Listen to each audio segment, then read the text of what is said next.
નમસ્કાર મિત્રો, વિડીયોમાં તમારું સ્વાગત છે। જી હા મિત્રો, અત્યારે હાલના મોટા અને મહત્વના સમાચાર સામે આવી રહ્યા છે। તો મિત્રો, સમાચારમાં વાત કરીએ તો મધ્યપ્રદેશના ટિંડોળી જિલ્લામાં શનિવારે મોડી રાત્રે એક હૃદયદ્રાવક અકસ્માત સર્જાયો હતો।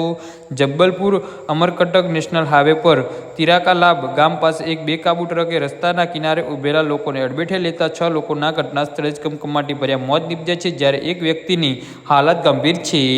તો મળતી માહિતી મુજબ આ અકસ્માત રાત્રે આશરે 12:30 વાગ્યા અને 1 વાગ્યાની વચ્ચે થયો હતો। ગ્રામીણો પિકઅપ વાનમાં સવાર થઈને જઈ રહ્યા હતા ત્યારે અચાનક પિકઅપનું ટાયર પંચર પડ્યું હતું। ડ્રાઈવર રસ્તાની સાઈડમાં ગાડી ઊભી રાખીને ટાયર બદલી રહ્યો હતો। તે સમયે ગાડીમાં સવાર મુસાફરો નીચે ઉતરીને રસ્તાના કિનારે ઊભા રહ્યા હતા અને પરપસર કરી રહ્યા હતા। ત્યારે અમરકંટક તરફથી પૂરપાટ ઝડપે આવતા એક ટ્રકેના ડ્રાઈવરે સ્ટીયરિંગ પરથી કાબુ ગુમાવ્યો હતો અને પ્રત્યક્ષીઓના જણાવ્યા મુજબ ટ્રકની એટલી સ્પીડ હતી કે રસ્તાના કિનારે ઊભેલા લોકોને કચડતો આશરે 300 મીટર આગળ નીકળી ગયો હતો। આ રસ્તાને ટ્રકે વીજળીના થાંભલા અને પેસેન્જર શેડને જમીનદોસ્ત કરી દીધા હતા। અકસ્માત એટલો ભયાનક હતો કે 5 લોકોના શરીરને કૂર્ચા ઉડી ગયા હતા અને તેમને સ્થળ પર જ દમ તોડી દીધો હતો।